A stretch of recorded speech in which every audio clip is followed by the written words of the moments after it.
Happy New Year and welcome to Race on the Church. This year we seek to continue conversations on the history of the Seventh-day Adventist Church and how it pertains to race. So far we've talked about history in the Bible and race in the Bible. We've talked about higher education in the Seventh-day Adventist Church and as it pertains to race, and we've talked about mental health. In February, we hope to talk to award-winning musician, Mr. Shelton Kilby, about race and worship styles. And in March, we'll talk to Dr. Joan Francis about the intersection of race and gender in Adventism. So you're going to want to join us February 20 and March 13 for those very important conversations. Also coming up in April, we will talk about how to talk to your children about race. This is a great conversation for parents, grandparents, aunts and uncles, educators, anyone that has to do anything with children. This is a great conversation about how do we have these very difficult conversations with our children and the children around us that we influence on the topic of race.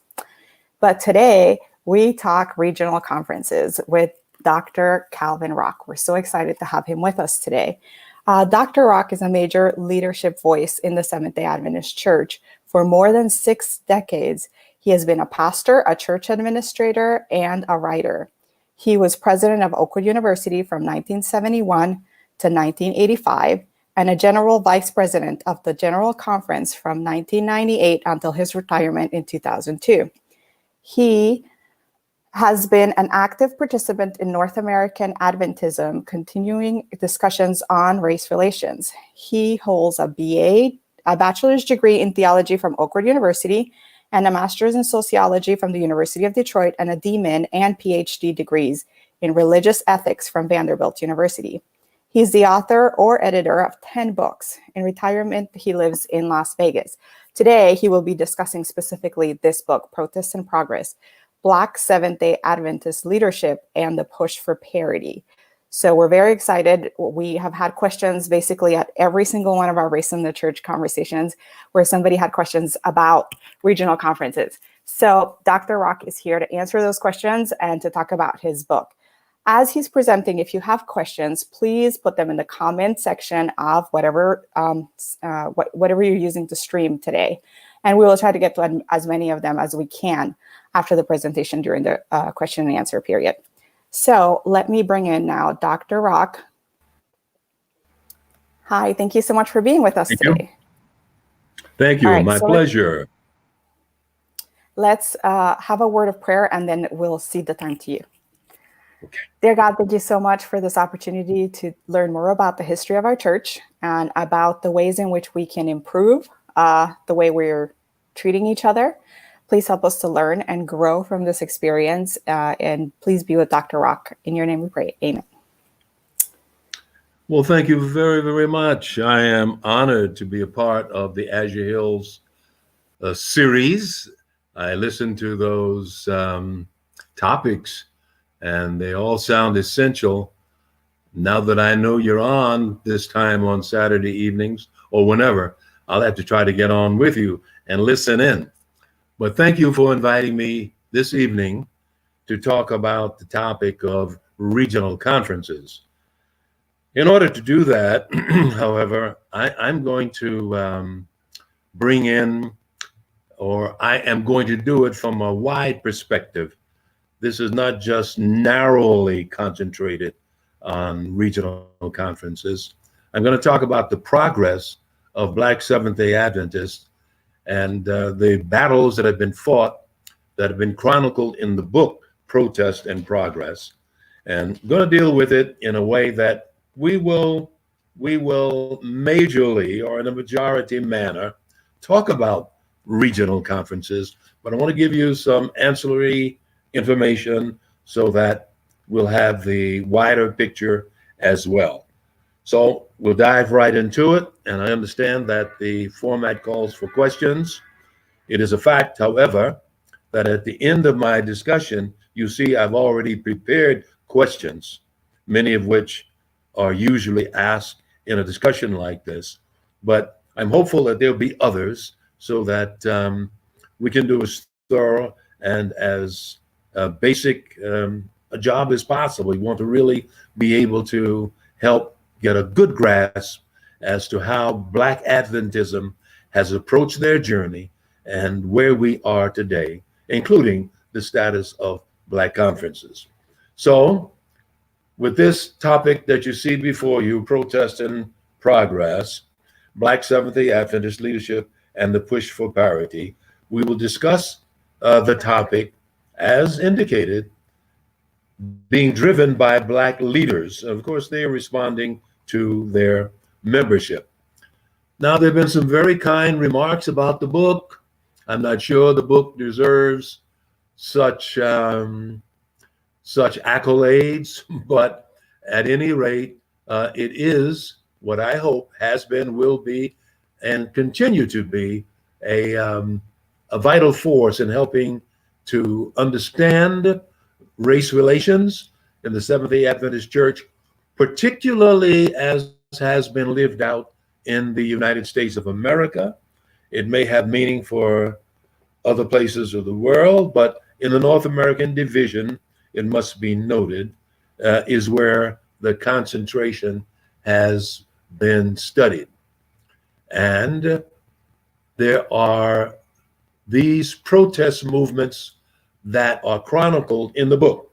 The book has approximately 310 pages, divided in the first section of about 230 pages. The first section has these particular items: the push for full participation, and that was 1889 to 1928, what Blacks were doing then. The push for colored conferences, which is where we'll concentrate, 1929 to 1944.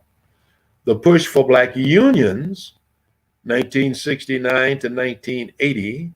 And the push for equitable retirement security, the push that ended a very short period, just 2 years really, but it ended with a very significant accomplishment for the Black employees in the Seventh-day Adventist Church in the North American division. So we'll talk about all of these a bit, but mostly number two, the push for colored conferences. We'll go back to the very beginnings, the very first push, the push for full participation. In 1865, when slaves were finally fully freed, there were 4 million Blacks, 4 million slaves living in the South. And there were a few thousands of freed slaves, so-called, in the North. But it was in the South where the great concentration was had. And after slavery, there came Reconstruction. Reconstruction was when the government, the US government, tried to figure out what to do about these 4 million people who had been freed without funds and without skills, most of them, except the basic skills of farming, and without education, because slaves were not taught to read. And after that, the next significant period was that of separate but equal. Even though Reconstruction ended in 77, its aftermath continued as the nation fought back South against the North. The Civil War was over, but there was the social war, the societal animosity of the recently freed slaves or the recently freed slave owners, who were very unhappy about what had happened with the Union troops who had defeated the Confederate troops, and who wanted to keep their slaves back there on the plantations where the cotton industry was the backbone of their economy. So there was a lot of tension between the North and the South. But during the 1920s, about the time of World War I, hordes and masses of blacks left the South and moved to the North. And there was another great migration in the era of the Second World War, 1941 to 1946, when the South wasn't empty because most blacks still lived there, but huge numbers moved to the North. And following that, there was, as a result of their presence and their leveraging newfound powers, the civil rights era that lasted from 1954 to 1968. But let's go back to Reconstruction. This is when the Adventist Church began to evangelize amongst the blacks who lived in the South. There were a few up north already prior to the great migrations of the early 20s and the early 40s, 1920s and 40s. But this is when the church began to gather a few members in the South and just one or two up in the North. But by 1900, there were no more than 100 black living Seventh-day Adventists. And most of them were scattered in certain southern states like Texas and Tennessee and Alabama and so forth. But it should be noticed that the Seventh-day Adventist Church was reacting to all of these issues as they evolved. The Millerites, back in the day of William Miller, who in 1931 said that he received his first impression or vision from God, his first overwhelming compulsion to go and preach. And the Millerite movement began and lasted effectively until it was meshed into a funnel into the Seventh-day Adventist Church around 1844. The Millerites were very, very liberal in their regards to social justice. They fought against slavery. Even while slavery was going on, they fought against slavery, and they did so very vigorously. And the book quotes and gives evidences of that in a number of ways that you'll find interesting if you ever get the book. And the early pioneers of Adventism were also very, very socially liberal. The early pioneers, and while I sometimes, and I think others call Millerism pre-Seventh-day Adventism, the early Seventh-day Adventists themselves, once the Sabbatarians yoked with the Second Coming Adventists and the Seventh-day Adventist Church was begun and officially launched in 1865, the very first president, John Byington, as the Adventist Encyclopedia reminds us, himself had been a worker in the Underground Railroad. And those early pioneers, as were the Millerites, were very hard on slavery, slave holders, and Reconstructionists who wanted to hold on to their slaves. And Ellen White, who came along in 1842 with her first vision, and with 1844 on until her death, prophesied very strongly and wrote very stridently against slavery and against segregation and against the policies of Reconstruction and separate but equal, which was begun in 1896.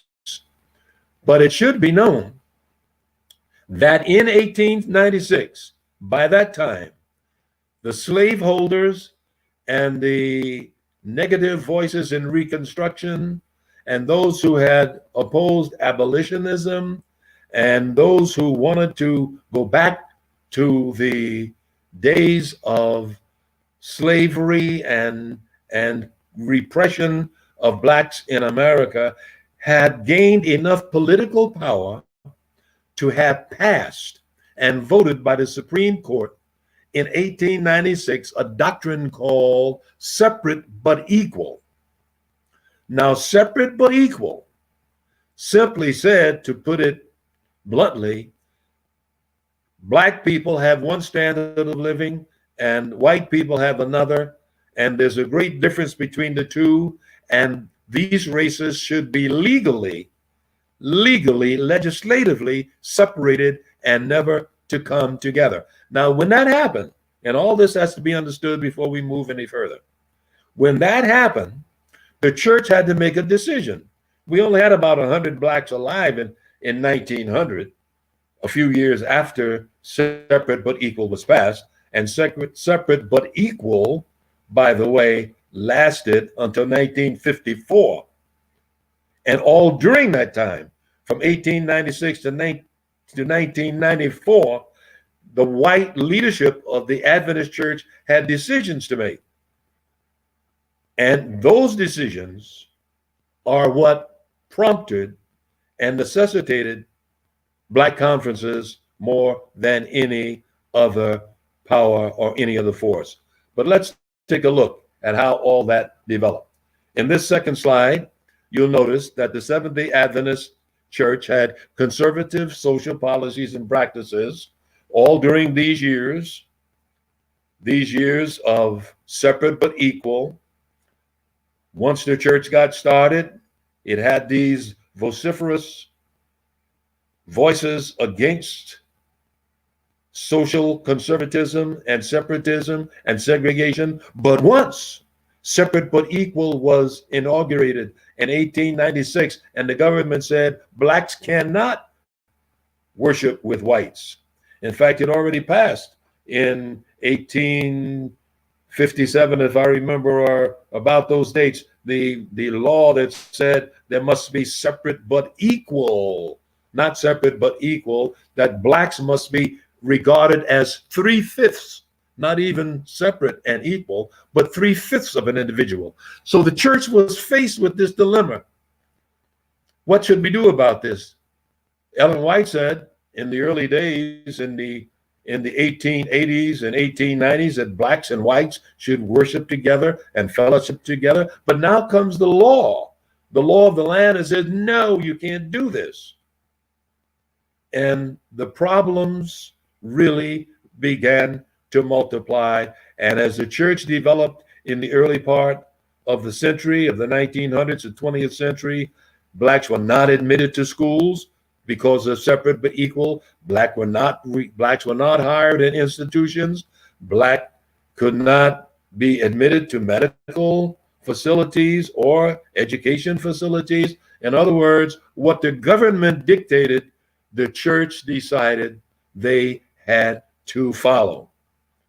Some of that was prejudice in the hearts of these early Caucasian believers, but some of it was just fear, and justifiable fear, that if blacks came into the system of this growing embryonic church, if blacks were allowed, the whites wouldn't come. And it was true. And the same worked in the reverse. Blacks found out that if they were not allowed into white churches and white schools and white hospitals and other institutions, and they weren't hired and they weren't a part of the conference structures, blacks in society would think that they were too servile and too submissive, and they wouldn't join a church like that. So there was a great problem, and it resulted into what our white brethren coined gospel expediency. It was expedient that blacks be shut out, and blacks were shut out formally by legislation, by government regulation, and prevented in all the ways we've just mentioned. But there were consequences for that. Lack of integration and the discouragement of colored believers, discouragement of potential members, and the defection of many major colored leaders, as well as ordinary or average members of the churches. And there were overtly demeaning expressions that were abroad. There was no Twitter and TV, but the word got around, and some very ugly things were said, and some very unfortunate things were coined, such as, when we get to heaven, we're going to come over to the colored side and hear our black brethren sing, and so forth. So the whole business of division, separate but equal, sank and became a part of the DNA of our beloved denomination. However, as early as 1889, C.M. McKinney, who was the first Black to be ordained as an Adventist pastor, was at a camp meeting in Nashville, Tennessee, the very year he was ordained. And there were just a few, as I've said, just a few Black members, but he had many of them with him at this camp meeting. And he was told that he and his members had to leave because they couldn't sit in the middle of the auditorium as they were. They had to go to the back if they wanted to enjoy the services. And Kinney said, look, we understand why you're putting us out like this or making us sit in the back, but we're not going to go to the back. This is Kinney. And he said, look, I understand. We understand. If we sit in your meetings, white people aren't going to come in here on the separate but equal. And we also understand that if, in fact, Black people see us put in the rear of the meetings and push us to the edges, they don't want to join the church under any evangelism we might do. Another significant event that occurred in this same time period was a defection of a man named Sheaf, Louis Sheaf, who was a very brilliant lawyer who accepted the gospel in the late 1890s and became a leading light among the few Blacks we had. And he tried himself to be integrated in a time when separate but equal was so stoutly preached and so rigidly observed. And he simply left the church after a number of years. And he was one of those who did. So that this lack of fellowship and these denials resulted in this hindrance, what we have coined hindrance to mission. By the defection of our leaders and discouragement of our meeting of our members, there was a decided plot or plan, I should say, and a very cerebral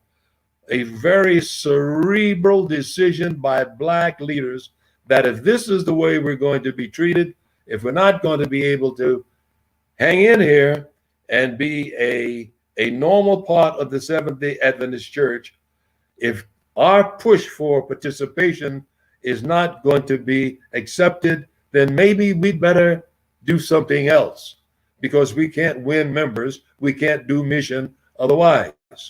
Meanwhile, Black ministers made a very, very plaintive appeal in 1909 for help. They said, look, brethren, we love you and we are Adventists and we want to be a part of this thing. We too believe in the second coming of Christ. We too keep the Sabbath.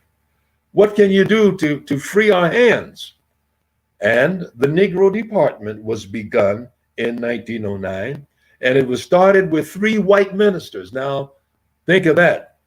Incredulous, but these Black ministers, some of whom, 1 or 2 of whom had already, from which ranks 1 or 2 had already dropped out. But those who were left said, we don't want to leave the church, help us. So they said, all right, we're going to establish the Negro Department, but they established it with 3 white brethren, and they did the best they could. But 1915 rolled around, 1918 rolled around, and they said, look, we can't do this. You've given us 3 white brothers, one after another, to take care of the growth and the mission in Black America, but they don't understand our culture. They don't understand our people. We need Black leadership. So in 1918, W.H. Green, a Black minister, was appointed to lead that department, and that was significant. And then in 1928, because even after the department was instituted, progress seemed so slow in the Black community because Brother Green had to advise the Black work from Kansas City, which was about as far west as the work had gone with Blacks at that time, all the way to New England. And he died in 1928 from sheer exhaustion, really. It is commonly believed sheer exhaustion. He died and he was replaced. But by that time, we lost another wonderful pastor and leader, J.K. Humphrey, who decided, along with a few others, that they just couldn't take it anymore, and that the push for full participation was not going to work. Then in 1929, there was the first codified appeal by black ministers for colored conferences.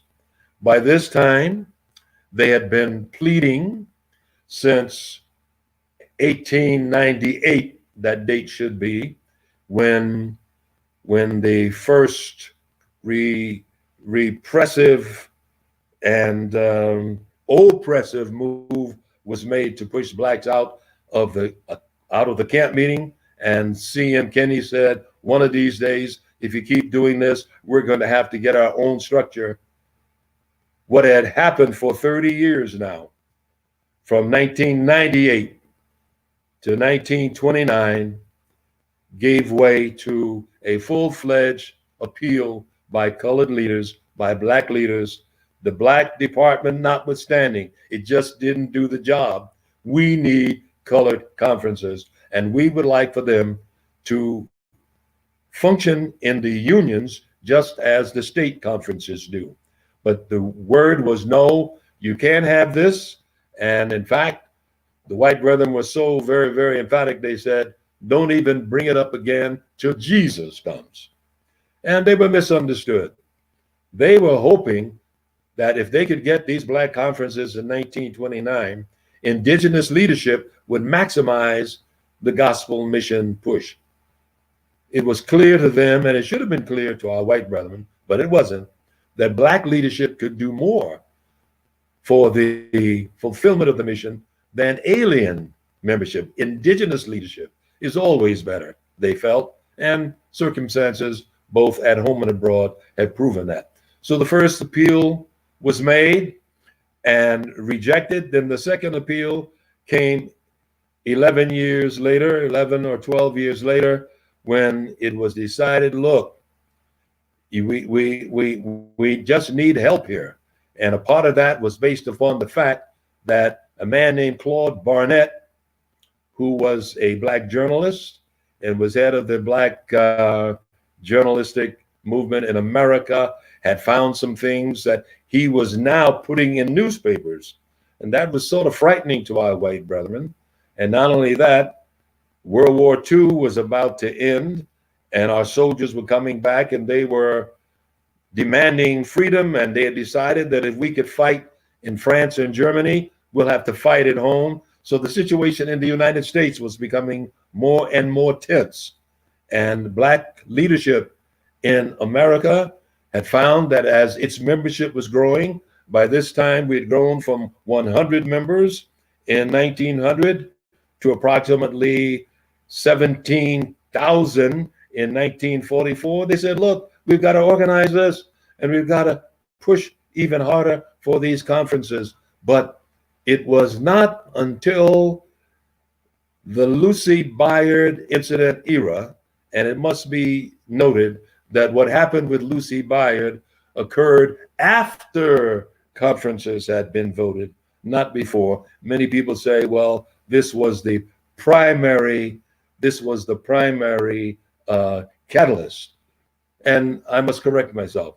It was just after the Lucy Byard incident occurred, which did serve as the primary catalyst, that the brethren brought all of the primary leaders of the Adventist church together and said, look, we've come far enough, and separate but equal or not, no matter what happens, no matter what anybody says, we need to loosen things up here. And the least we can do is to organize black conferences. And the president of the General Conference himself called the church together, Elder McElhaney, the church leaders, the black church leaders, and said, we think it's time that you get your black conferences. And so by 1944, the conferences were organized. Some people say, well, why weren't they also organized on the West Coast? Simply because the work had not grown sufficiently on the West Coast. There were only about 1,800 members by the year of 1943 that could have supported a conference, but they were scattered from Oakland and beyond down to San Diego, and there had not been enough testing of the waters and enough energy for a Black conference to be started on the West Coast. But meanwhile, there were 7 begun, and here you see the dates: 1945 and on. The Allegheny East conferences, Allegheny East, well, Lake Region was first, Allegheny East, Northeastern, South Atlantic, you see the dates: South Central, Southwest Region, Central States, Allegheny West, and finally Allegheny East, and finally Allegheny West. And in 1944, with the 17,000 members as remarked, but by 2016, 324,000, and today, 4 years later, approximately 400,000. And a similar miraculous growth in tithe and mission offerings. $500,000 in 1944 when the conferences were organized and Black leaders took over the mission in their community, to 184 million in 2016, now well over 200 million. And you can see the percentages of the pie in those dates, 44 and 16. But today, I'm happy to tell you, 4 years later, 33% of the church membership in North America is comprised of Black Seventh-day Adventists, the vast majority of whom belong to Black conferences, the 9 Black conferences that we now have. 33%. The latest statistics in the North American division state that 33% of the membership is Caucasian, 33% is Black, and 27% is Latin or Hispanic, and the other percent made up of Asian and other groups from around the world. So there's no doubt about it. The Black conferences have achieved their mission, and as we note in this percentage of tithe growth, again, it's been a wonderful and miraculous development for the work for the Church of God in the United States of America. Now, by 1968, the success that these churches had encouraged the brethren to ask for Black unions, and they were considered in a series of meetings in the 70s and 80s, or in the late 60s, from 69 to 1980, but finally discouraged and voted down as not being the thing to do. You may have questions about that later, but I don't want to spend a lot of time there. And then came the final protest. First protest was for full participation. Second protest was for Black conferences. The first one was rejected. The second one was fulfilled. Black unions, which was the third protest, was rejected. But this one, the fourth one, the push for equitable retirement security, was in fact voted and approved in 2000. So that now, for those of you who don't understand it, the Black conferences and employees, former employees of Black conferences, receive a retirement benefit that considers the inequity of Black earnings in America, which are about 60% of white America's earnings, and the earlier or the lesser longevity of Blacks and the lesser intergenerational wealth of Blacks. Those are 3 primary considerations that led the Blacks to request their own retirement system to help equalize and make more equitable their situation. And today, that is a very, very successful operation with about $250 million in reserve, funded for that wonderful program that they are giving, or they are providing for Black retirees, it brings about $1,000 more a month. It brings about $1,000 more a month than the retirement that I'm on. Now, I worked in Black conferences earlier in my ministry, but when I went to Oakwood, I was a general conference employee, and when I went to the general conference, of course, I was fully on that retirement basis. But had I stayed in the Black conference, I'd be getting about $1,000 more a month right now, and that's what this leveling of the playing field did for Black retirees in the retirement fund that they now have. So there were several significant events, which I'll not try to detail you, but you have heard me already mention what's been the result of that successful challenge. Part 2 of the book leaves the protests, the 4 protests that we've detailed, particularly the one for Black conferences that we've described, and it goes into the challenge ahead for Blacks in America, particularly the membership and leadership of Black conferences. And the questions that must be asked are, and that are often asked, are, do we still need these conferences? All right. You tried to get in and couldn't get in. So because you couldn't get in and you didn't have the resources and the necessary leadership and the understandings to be maximally successful in Black communities of America, you got Black conferences. But now, do we still need them? In spite of all that's been done, the stellar achievements that you've talked about, why do we still need them? The answers are only yes and no, and I want to deal with some of them.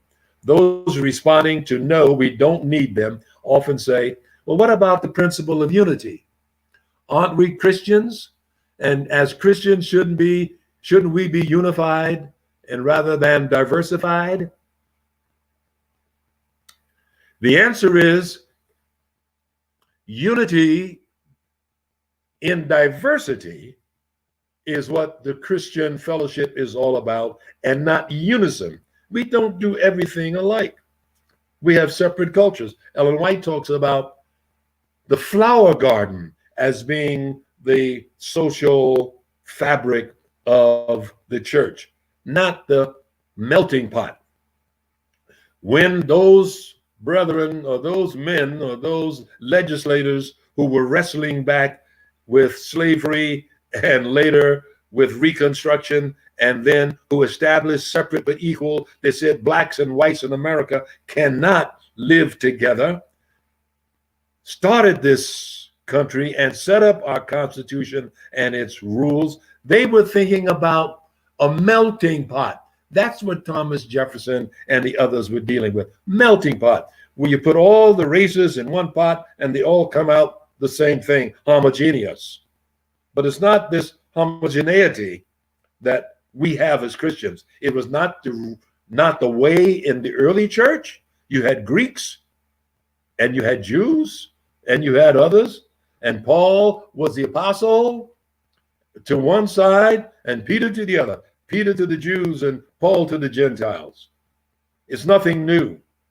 And the flower garden says that God has many different cultures and races, and they are best reached when they are large masses like Black Americans, 30 millions of Blacks in America.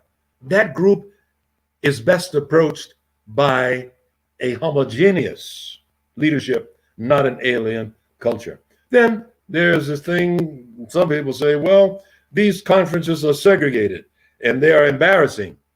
No, regional conferences are not segregated. They are inclusive. Regional conferences own or operate about 150 non-Black churches. Some are white, some are Hispanic, some are Portuguese, some are Spanish and Asian and all kinds. And all colors and classes of members belong to regional churches. Regional conferences are not segregated. Regional conferences are inclusive, not exclusive. Segregation says don't come in. But regional conferences do not say that. And that argument thereby does not, although there are those who look on who think they're segregated, but because they don't understand, may in fact have a negative feeling about these conferences when we're out evangelizing, but the truth can and should be told. Then there is reason that says regional conferences are a duplication of finance and energy. Well, regional conferences do serve the same states, but a specific constituency within those states, and are not a duplication because they are targeted to a specific group of persons that have not been served by state conferences up until now. And even when they were attempted, when state conferences attempted to serve them, they could not and did not serve them well. Another reason, we're now living in a post-racial colorblind society. Well, those who say that aren't really aware. We don't have a post-racial society. We don't have a post-racial society. Race is still very big in America, and I shouldn't have to elaborate. It should be clear that there's still black and white in America. And as the Werner Commission warned during the riots way back in the 70s, if the government didn't change its policies and do something about it, America would soon have two societies, one white and one black. And to a large extent on the social scene, that is exactly what is happening. We have a black culture that is not homogenized. It's not in the melting pot. There's more intermarriage, but God does not call for an assimilation of our societies. And it's okay that we have the flower garden and that we realize that this is not a post-racial society when we can drop the tags and say, we don't have to say Asian American, we don't have to say Black American, we don't have to say Latin American. We have to for a lot of reasons.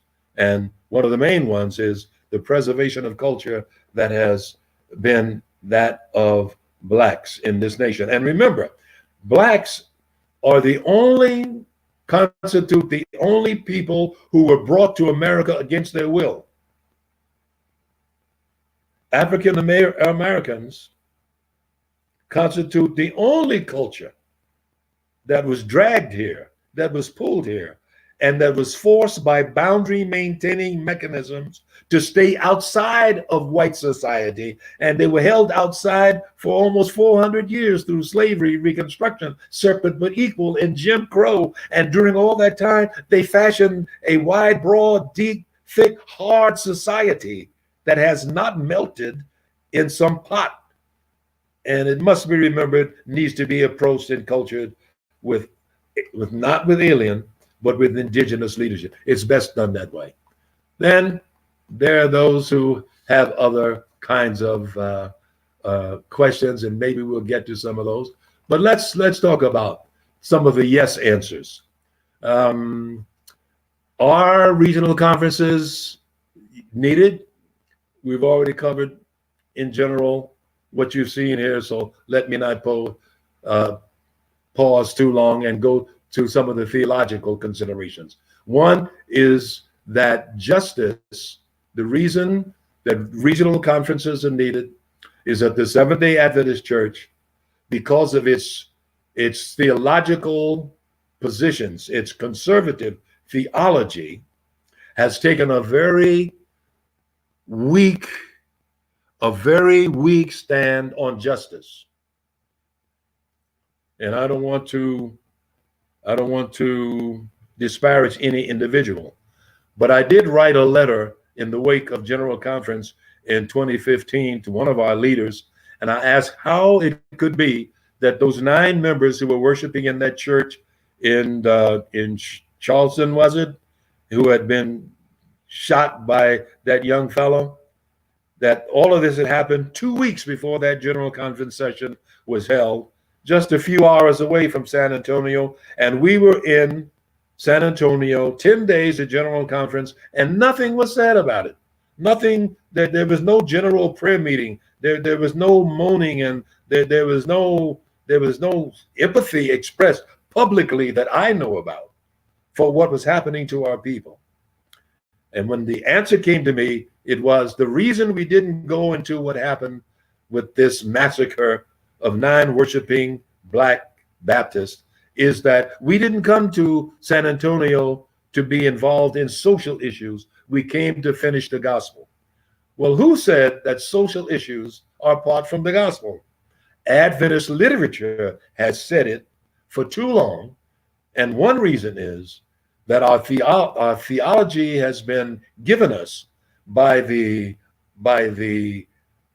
privileged class, and the underprivileged class has not had enough theologians to talk to us about what it looks like from the bottom, what God says to us through the lens of the oppressed.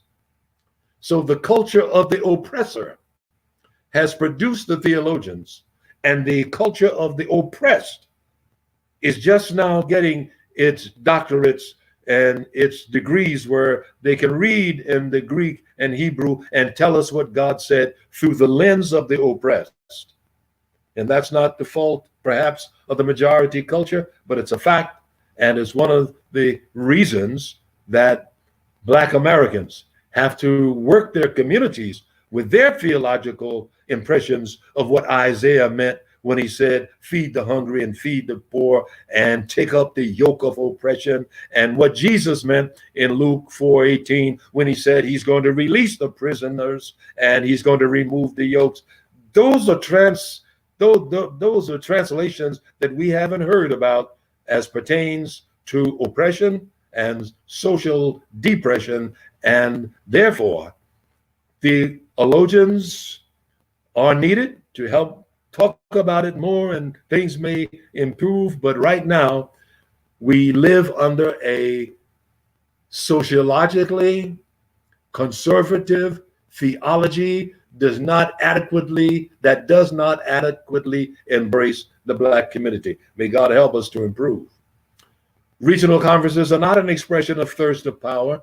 Those people who say, well, those brethren just want to put their feet up on the desk and be big shots. No, it's not retaliation. Nobody wants to get back at the white brethren for what happened during Reconstruction and what happened during Separate but Equal. It's not cultural arrogance. It's not pride of tradition. It's none of that. It's because these Black brothers in these conferences want to finish the work. And they found out the best way to do it, and fastest way to get at it, is to go out there with their understandings and their appreciation of the culture, and thereby, and it's proven, things go much better and much faster. And let me pause to say, let me not forget, that had the Seventh-day Adventist Church in 1954, when the government said, we will annul separate but equal, had the Seventh-day Adventist Church said right then and there, praise God, this awful system is over. We want our church open, and Blacks and whites and Hispanics and everybody else is free to go to any school, everywhere, in anybody's church and conference office, it might have been different. But the government said in 1954, we're done with separate but equal. But it took the Adventist Church to 1961 to say, we agree that there shouldn't be discrimination. And it was a very mild statement. Then it was in 1965, 9 years later, when finally the church came out and said, we must desegregate all of our facilities. And it wasn't until 1970, 11 years or so beyond, or 15 years beyond the annulment of separate equal, from 1954 to 64, 10 years and 5 years, 15 years, finally it hit the church manual. But even then it didn't stop. Some of us, myself included, who worked in the South for a while, found that we still couldn't send our children to all white schools in the 80s, and still couldn't get our members in white churches in the 80s in Detroit, Michigan. So the church failed us in this regard. And all the while, the black conferences that had been growing and increasing in funds and membership since the middle 40s were becoming very, very efficient in their functions and very, very comfortable and appreciative of what God was doing. And that indigenous leadership is now hard and fast and very likely to continue because of all of these dynamics which we mentioned. Well, there's some other primary areas of which we need to study, and I'll stop and let you have your questions now. But I'll just say this. The big challenge for Black Americans today is not shall we get rid of regional conferences. They're not thinking about that. It's not likely to happen. The big question that Blacks have is how can we get along with each other? How can we get along? Caribbean, African, Native American, whatever, Blacks. How can we get along? How can we pool our money? How can we join our brothers and sisters from whatever race or culture, and seeing to it that Christian education, which is the big need in the Black work, Christian education is produced. We support one another. And yes, there can be some cultural sharing where churches and pastors get together. We learn and know each other better. But as far as Black leadership is concerned, Black conferences are from God. He has blessed them.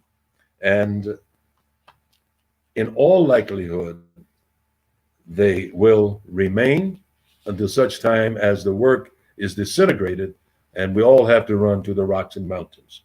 Thank you for listening. Now, we'll have your questions, and I'll do my best to respond.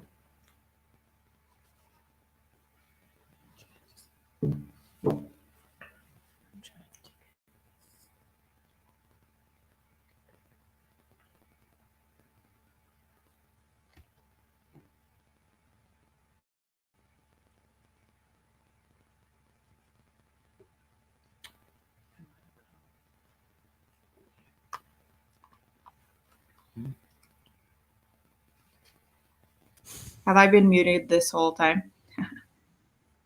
Am I on now? Yes, I hear you. Okay. Thank you so much for that presentation. We've had a lot of questions come in and comments. I think what I want you to go back and do a bit with the presentation is, could you describe integration versus desegregation, which you did in the book? And I thought it did a very interesting job of explaining some of the nuance of leadership and race. So the difference between integration and desegregation. Yes, desegregation says that all races may go wherever they want. You have desegregated, and there is no longer any segregation. The opposite of segregation is not integration. The opposite of segregation is desegregation. Integration, as has come to be understood, is another word for assimilation. Unfortunately, integration has come to mean homogenization, and it's much more palatable to both races to talk about desegregating, letting me go to whatever school I want, desegregate, take down the barriers, desegregate, let me marry whom I wish, let me worship where I wish, let me study where I wish, let me work where I can be hired, desegregate, and not talk about so much integrate, because it has a pejorative meaning for much of the Caucasian race and for much of the Blacks as well. It has come to mean a homogenization, assimilation. You're going to integrate, you're going to get it together, you're going to whip it up and make it one. And I don't think many people really mean that or really want that.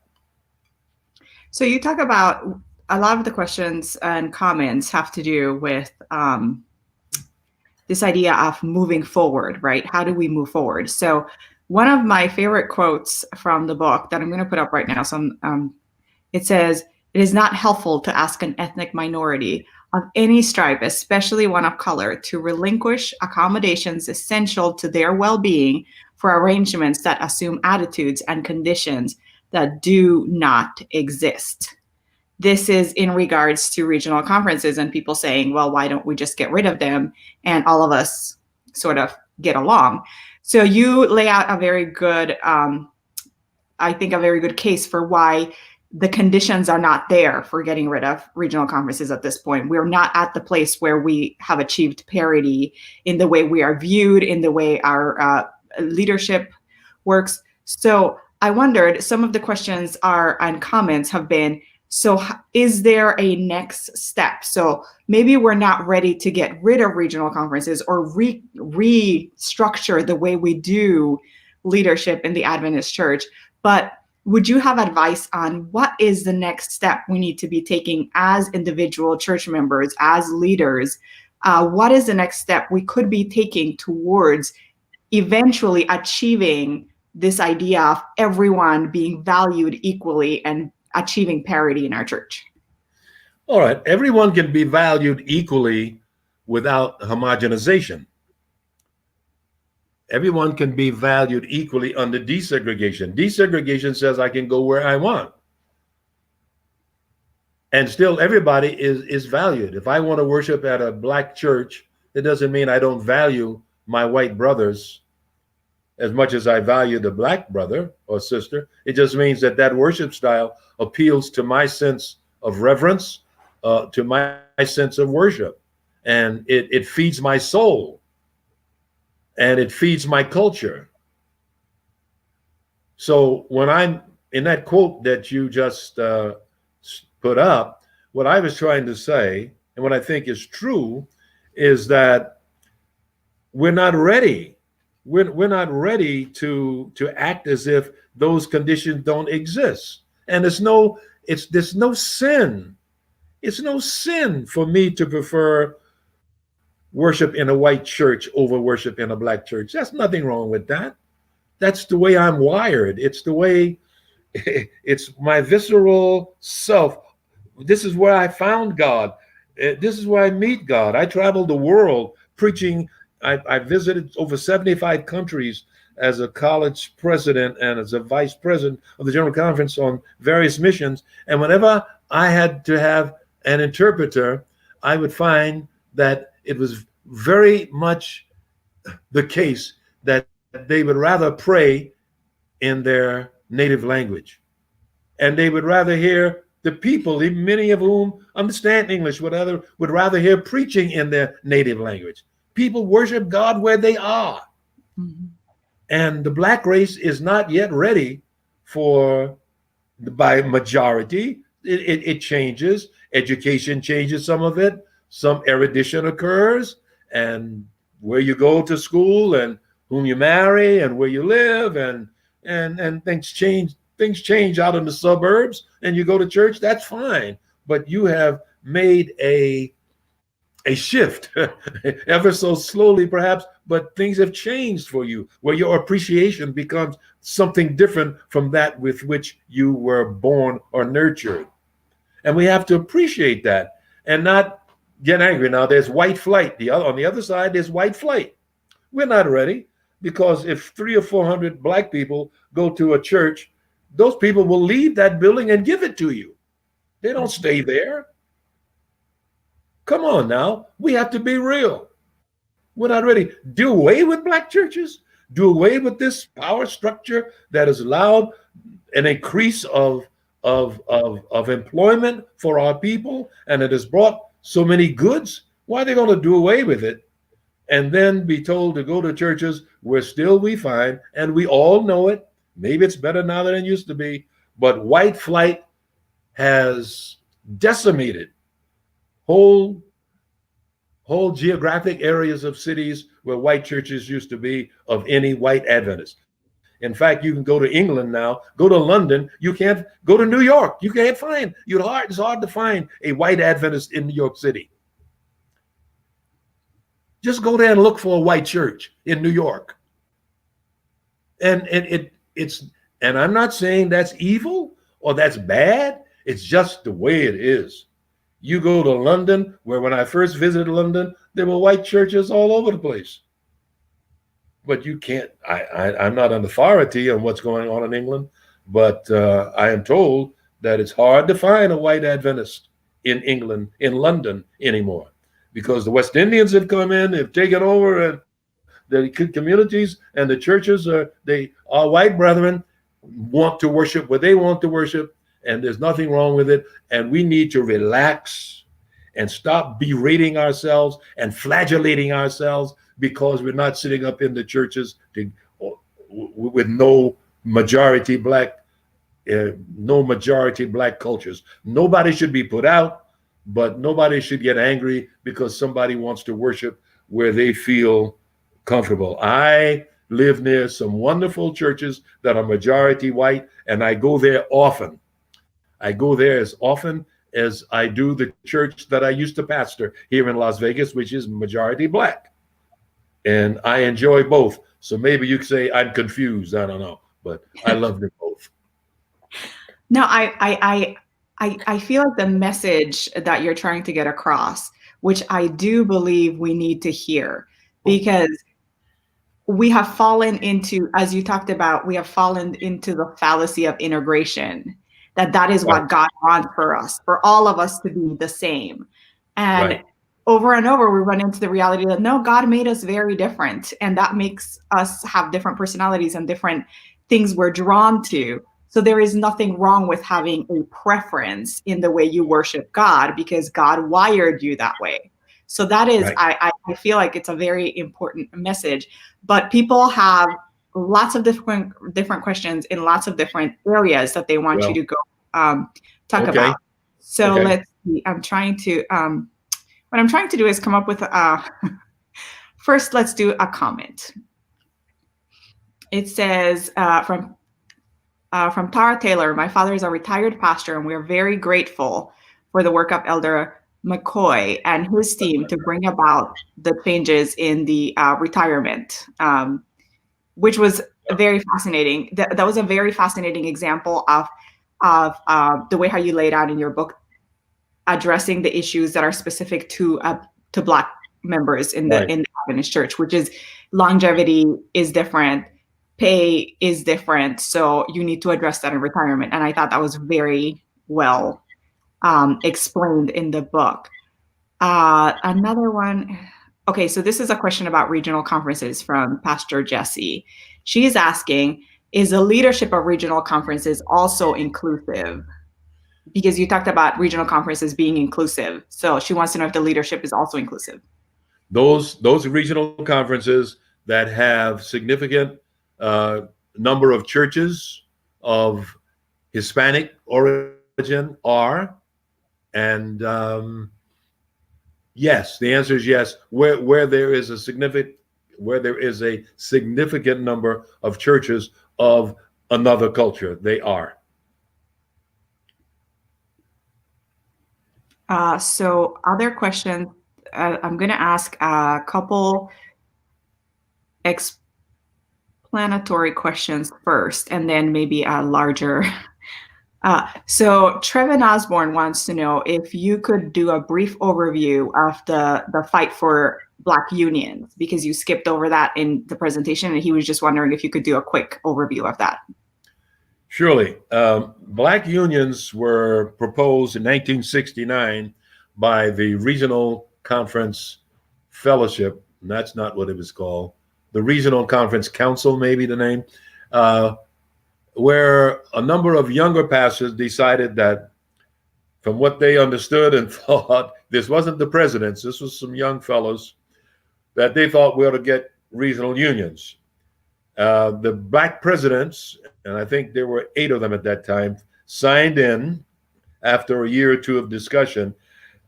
That protest lasted about 11 years, and the Black presidents got involved, and there was a fierce disagreement on the part of Blacks themselves.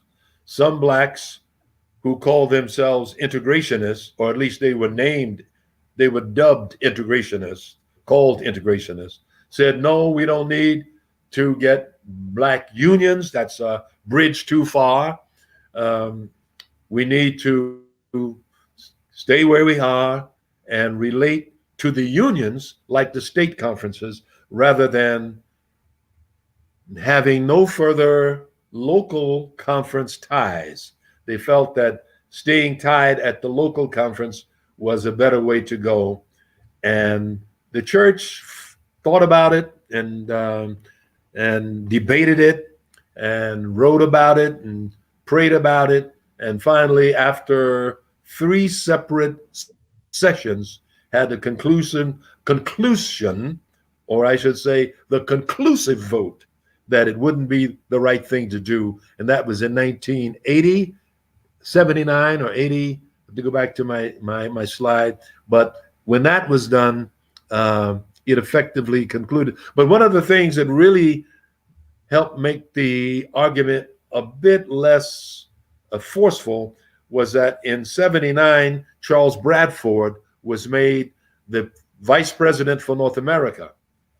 And about the same time, we had individuals who became union presidents soon after, beginning with the Atlantic Union, with Elder Ted Jones and Elder David Taylor, and Bob Carter, who I think was the first black union president, Robert Carter, in Lake Union in 1969, 8 or 69. So it was about the time that the church began to open up in these areas that the final votes for union conferences were made. And one of the arguments was, look, you don't need to talk about advancement in the structure, because one of the arguments is here. We've had black presidents since 1944, and nobody has ever gone into the union as a high official or an official who had automatic membership on the General Conference and division committees. So we've had presidents since 44, and here it is, 1968, and you won't let us in again. So as the union positions opened up, the black union debate lost some of its steam, particularly when Bradford became president in 79. On that subject, one of the questions was, or one of the observations, it seems like the membership for blacks and whites are the same at about 33%. Right. But does the leadership reflect that percentage in terms of? I think it's a quietly held secret, but the North American division, yes, the North American division has a black president. The North American division has black vice president, or had one until recently. I know Alvin Kibble retired or is retiring, but he's been a vice president for the longest. It has department leaders in the General Conference. A family leader is a couple, is a regional. So yeah, position is not the question. Blacks in position in the General Conference is not the question. Black Americans are 2% of the world leadership. I want to say it. Black Americans are 2% of world leadership. What makes us think we ought to be the General Conference president when we're only 2% of the world leadership? Be nice if we were, maybe, but we have no political or no legal no justice argument involved here. That's not the debate. Not the debate at all. And we have plenty of good leaders. One of the vice presidents, listen to this. This 2% of world leadership, 33% of North America, has one of the 6, I think there are, vice presidents, 6 or 7 or whatever, and that's a female. A black female is a vice president. So the argument about people in positions is not a very strong one. Yeah, I like the distinction that it's not about leadership, it's about being able to actually help spread the mission. So is there a role, this is from Dr. Joan Francis, is there a role for education in the path forward? Yes, there is. There definitely is. And that education can begin on the local conference level. I pastored for 9 years here in Las Vegas after retirement. I won't even go back to when I pastored before I went to Oakwood in 71, those first years. But my pastorate here with these wonderful churches and the wonderful people, but the black and the white churches don't have any fellowship. The white members are scared to even go to where the black churches are. And some of it is dictated by false fear, and some of it is real fear.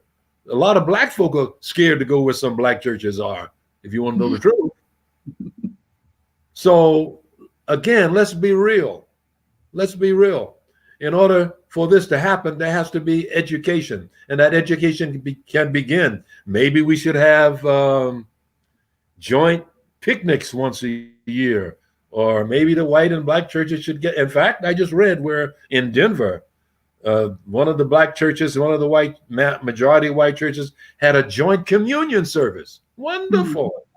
That's yes. Those things can happen. Those things can happen, but there hasn't been a lot of energy in those directions.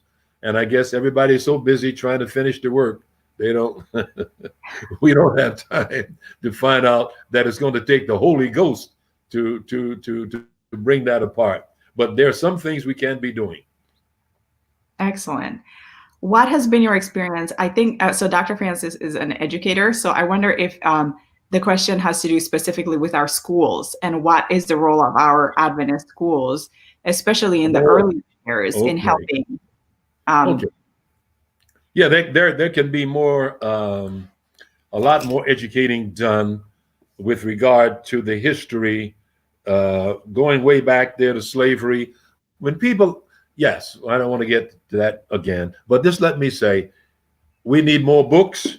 We need more education. And I don't want to push this little book, but maybe this one would help. I don't know. But we need more education. We need the story to be told. And we needed to start in the early grades. We need our boys and girls to know about how blacks were evangelized and how the church has grown, and the truth to be told about black conferences and not myths of power seeking and selfishness. And I think we can have courses at our universities and colleges. We can have courses with the appropriate names and invite in speakers and have seminars for our teachers and do a lot of good things to help plant the right seeds and grow the right fruit.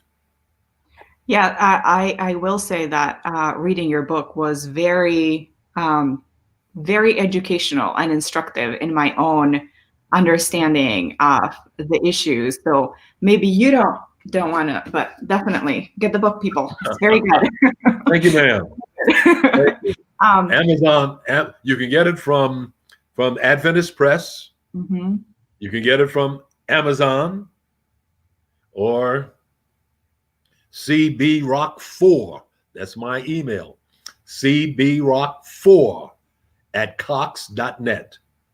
CBRock4@cox.net. N-E-T. CBRock4@cox.net. All right, I am putting it in the chat in case anybody wants to do it. Thank you. I believe I got my copy on Amazon. So in terms of understanding all of the different nuances, you skipped over a lot. So if anybody wants in-depth, he definitely does a lot of in-depth in the book. I was particularly moved, and so we have a lot of comments to that effect, by your, so you talk about even when, after the separate but equal falls in courts, it takes the church, and I believe your exact wording in the book was, the Seventh-day Adventist Church was one of the last churches, one of the True. last Christian churches to True. move to desegregate their institutions. Yes. So this would be the most succinct question having to do with it. But is the church willing to move forward in being inclusive and taking a louder stance on equality? As you mentioned, the Charleston massacre and how there was no mention of it, and this reluctance to talk about social justice. And just as you say, we're lagging behind. We're lagging behind on social issues. Why do you think that reluctance is there, and how do we start to push that away? You talked about Black scholarship, but is there are there things that not those of us who aren't scholars can be doing to push the conversation forward on those issues? Surely, a lot can be done, and one of the things that can be done again is for cross-cultural fertilization. I think that the path forward is, if there is one, and I think there is one available, has got to be led by young people, your age and a little older, and those behind you even, young people who are coming along, who see the world differently, and who have traveled, who've been exposed, who read, and who don't look at Fox News. Oh.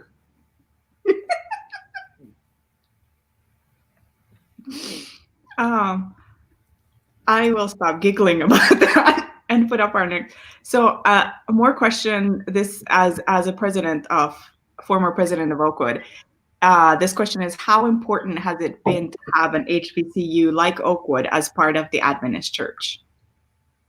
It's been super important. When people ask me sometimes, why do we need Oakwood?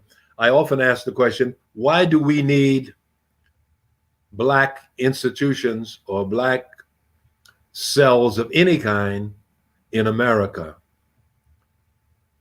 to support and to encourage the Black citizenry? We need it because of the fact that white America, through slavery, Reconstruction, separate but equal, and Jim Crow that followed it, and the Adventist Church subscribed to it. And where they didn't subscribe to it, they felt it was necessary to be bound by it in order to preach the gospel to white people. And all that time, for 400 years, Blacks were forced into their own cocoon. They had boundary maintaining mechanisms, structural, legal, that had to do with housing and education. And they had to develop their own societal organizations to survive. And so, even today, it persists that Blacks in America need somebody to talk for them, to speak for them. And they need safe havens. They need safe havens where they can worship and study. It should be no secret that at Oakwood, we accept students that some schools wouldn't accept because they come from communities where they haven't been well prepared for college. And so we have to have special programs for them. We have to do things to bring them up to speed. They may come in a little under the average acceptance of some places, but when they graduate, we like to think they're on par with anybody.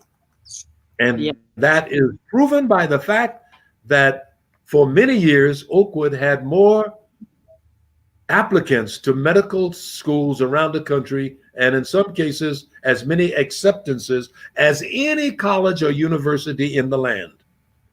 Oakwood does a marvelous job, but it provides for those students who wouldn't fare very well in a society where they have culture shock. They wouldn't fare very well, and it gives them a chance to have a stepping stone out to society later on.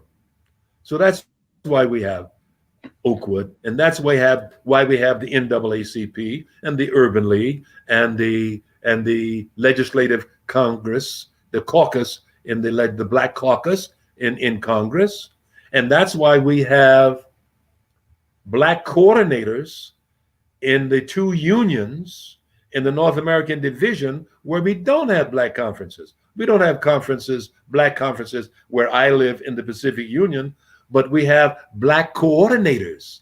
They're not Black presidents, but they're Black coordinators, and they have a Black budget, and they have a Black secretary, and they have a Black camp meeting, and they have Black workers meetings, and they have Black a whole lot of other things. So why did they do that? They just don't have a Black president to sit on the union committee automatically. But let me say that out here, we now in the 7 conferences in the Pacific Union, we have 2 Black presidents over the local unions that include all the churches. And that's wonderful. I'm in Nevada, Utah. We have a Black president. Northern California has a Black president. And our union has a Black president. And all of them are Oakwood graduates. Praise the Lord. You want to know why we have Oakwood? That's why we have Oakwood. So what I'm really trying to get at is here, we need these places because they produce leaders. And our Black conferences, another good they have given us is they produce leaders. They hire more people and they produce leaders. The president of the North American Division is a Black graduate of Oakwood. One of my boys, as I call all of my ministers who finished while I was there. In fact, your boss, right, brother? BT, Pastor BT. Yeah, he's one of my boys too. Yes, I think what's interesting about the question and the answer that you're giving goes back to the importance of regional conferences, is this understanding that a Black native, an indigenous Black leader will understand the conditions.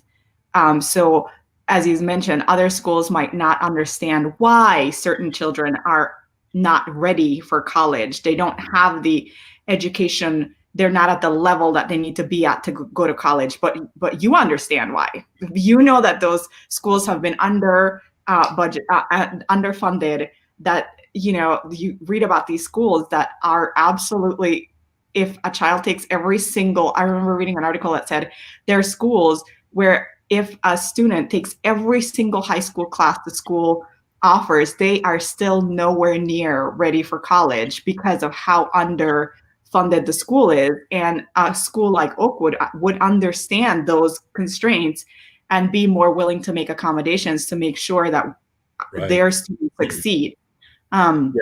Which is also the regional conference concept and the retirement concept and all of the things that you've been bringing up. It's not about wanting to be separated in some way. We want to be united in Christ, but there is diversity of circumstances that needs to be addressed.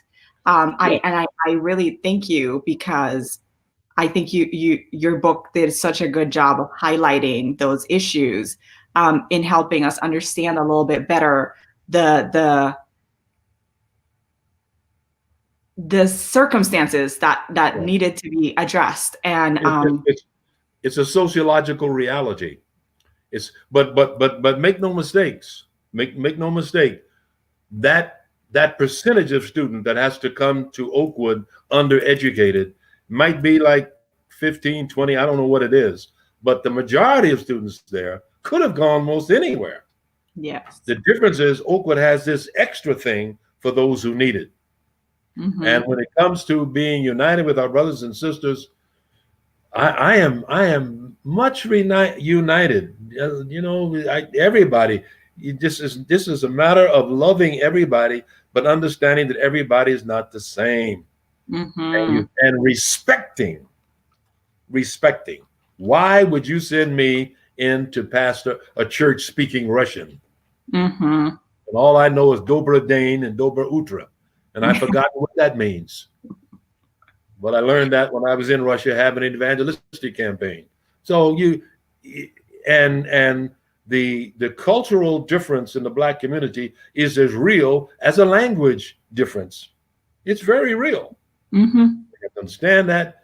And everybody relax. If we could only just relax and appreciate the other culture and let this flower garden flourish and produce its fruit and love everybody. Marry whom you wish.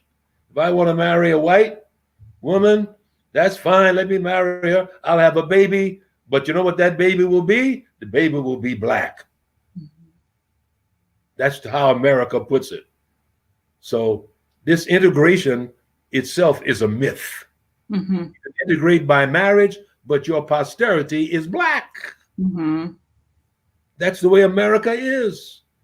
We have to understand the depth of the problem, and yet the opportunity we have to love as a church and get along and not castigate. And my Black presidents of regional conferences tell me, Calvin, if they want to do away with something, let them do away with the state conferences and come and join us. Yeah. Okay. So Dr. Joan Francis just brought up exactly what my next question was going to be, which might be slightly incendiary, but I have a question about churches that are diverse, that have diverse memberships. How would you respond to this idea of having a flower garden in each church? Meaning, I think, that each member, regardless of what their race or ethnic background is, each member has a say in how the church functions. So let's say I am in a majority Black church, but I don't enjoy certain elements of the service, or I wish you would add a component of my Latinx expression, right? I love this church. I love the people. I just wish you would tweak this one thing. Is the response going to be then, why don't you just go to a church that addresses your needs?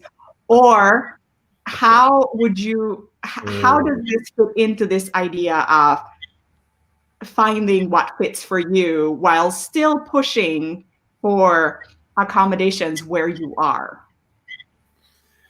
Well, first of all, the Adventist church in North America is diverse. And as I've said, and I don't know what the percentage is, but I would dare say most churches today are diverse. You got one or two white people in most every Black church, and the same in the white church. You've got one or two Black people, and it's a false concept to say that the church isn't diverse. It is diverse. Black conferences are diverse. But more specifically to your point, if I want to be Mr. Diversity in an all-white church, and I want to go in and I want them to sing a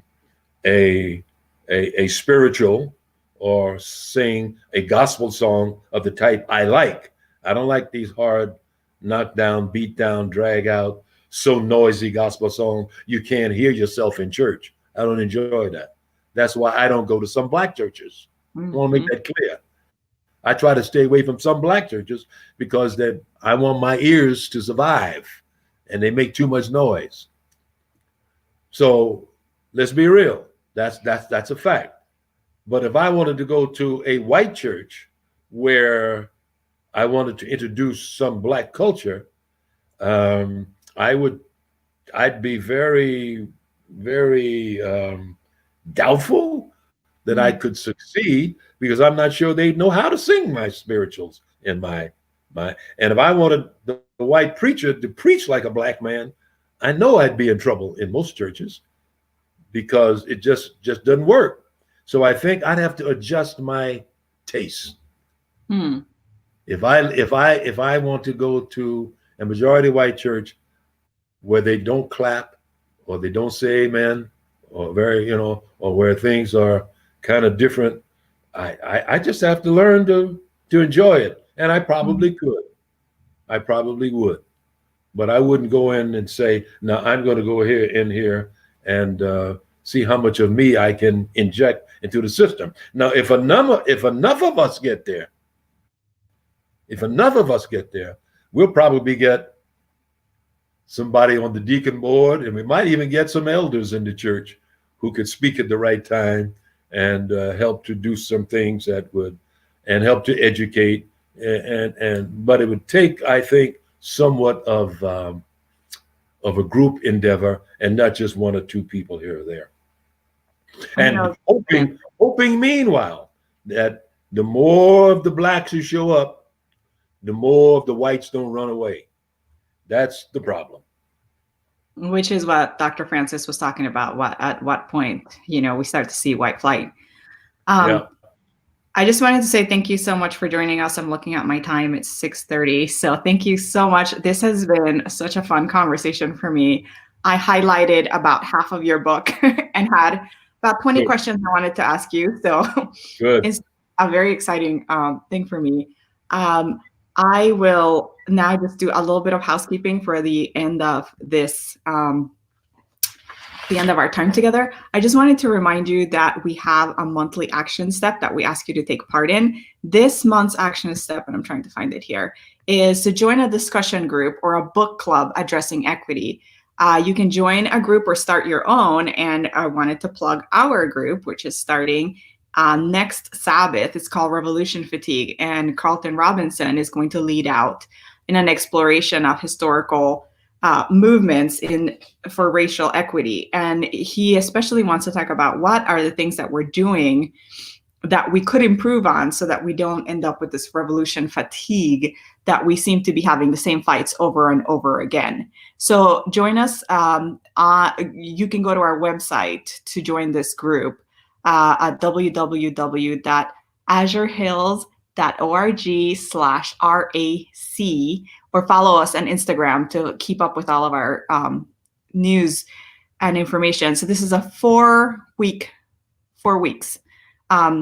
this small group, and we'll keep you informed as to other small groups that we're doing. But for today, I'm signing off. Thank you so much for being with us. I look forward to seeing you all on February 20 at 4 p.m. to talk to Shelton Kilby about racism in worship styles, which we kind of got into a little bit today, but not a lot. But hopefully you're interested in that particular conversation, because I know I am. So we will see you in a couple weeks, and hope you have a good new year.